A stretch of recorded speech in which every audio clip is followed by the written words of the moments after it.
Hello guys, good day. So ito pala yung guys, yung scene na naglalakad po kami galing sa aming bahay papunta po sa highway ng Trapiche kasi maligo po kami sa San Joaquin, and then andun na po kami sa San Joaquin. Ayan. So nag-breakfast po kami. Meron po silang mga baybayi, ibos, and kalamay hati. So yan, nag-usap-usap po sila. And nasa bahay po kami yan nila ng kamag-anak nila sa San Joaquin, sa Lalawigan.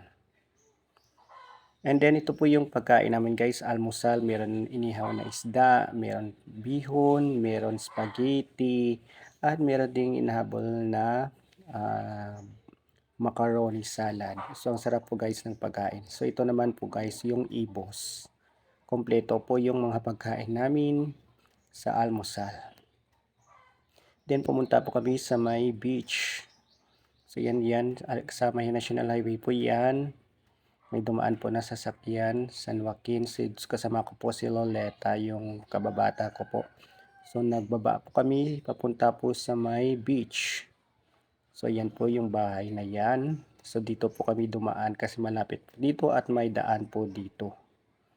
So ito po yung makikita nyo guys sa beach. Ang ganda po guys, malinis din siya at napaka-relaxing, iwas stress. So sobrang init nito guys ng panahon na to. So makikita niyo po guys, ang ganda po. And nakapaganda din siya kasi ang ganda ng sky, blue sky. So ito po yung bahay. And then busy naman si Loleta sa cellphone niya. Nag-video shot din siya.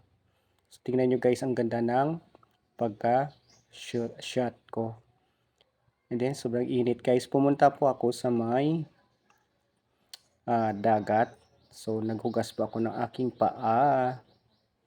So ayan, tingnan nyo. Enjoy naman ako dyan sa pag tampisaw sa may dagat. So bumalik po ako sa may lilim ng puno sa katabing bahay na yan. So ayan po. So hindi pa po kami naliligo dyan kasi umaga pa lang yan. Kararating pa lang namin. So ayan guys, tingnan nyo. Napaka-instagramable po ng place.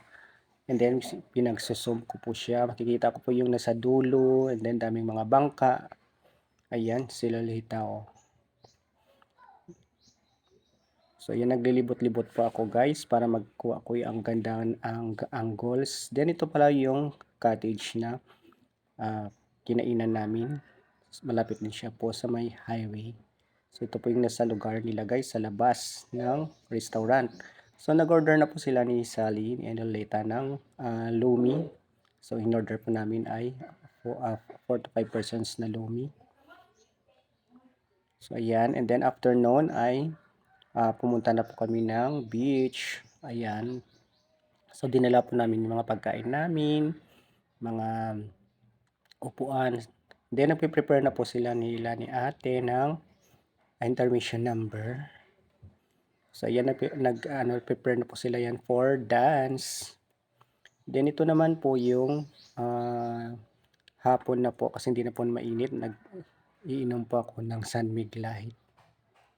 And then naglakad-lakad po muna ako papunta po sa may gilid doon sa may mga bato. So nagandahan po ako kasi sa location na ang ganda po kasi pag shot ng video at saka photo, at lumalakas na rin po yung alon ng dagat kasi nag-high